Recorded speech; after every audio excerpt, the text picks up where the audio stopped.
To monitor learner progress at different points in the lesson. So at lesson 1, 2, and 3, students will have to turn in something.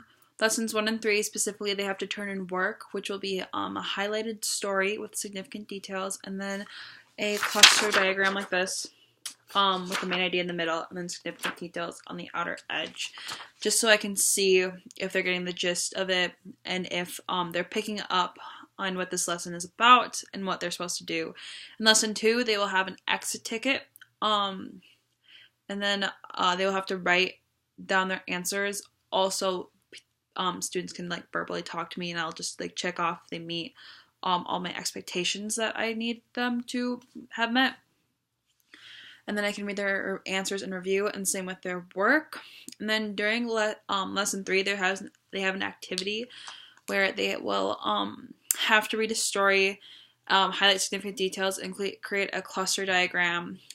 They have to do that twice with 2 different stories.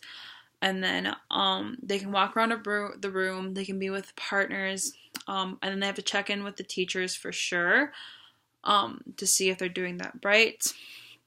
And then I will also be walking around the room while Miss Martin is doing guided practice during lesson 2. And then I will encourage Miss Martin to do the same while I model. And then even during unguided work, I plan to be somewhere in the room where I can be easily accessible to students, or I will be up and out and about and walking around, and I will encourage Miss Martin to do the same. And then in my learning strategies classroom, I will be up and around walking, and while I teach, I will besides when I have to be up front to read the stories, but then when I'm not doing that, I will plan a circle around the room and make sure my students are staying on task or they're not lost. To display the monitoring of their progress, I will have a chart and record the score of each of their assignments and assessments for my students.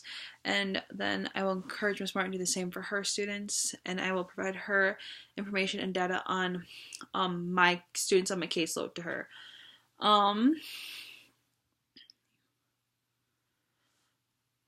To make some instructional decisions, I'm going to look at my data to see if the students are picking up on all the parts of what they need to do to find significant details that support the main idea.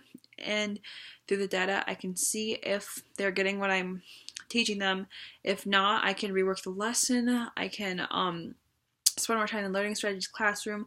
I can spend more time modeling. I can spend more time doing guided practice, and go from there. And also through the data, I can see if this is something that we don't need to spend a ton more time on, and I will readjust as we go.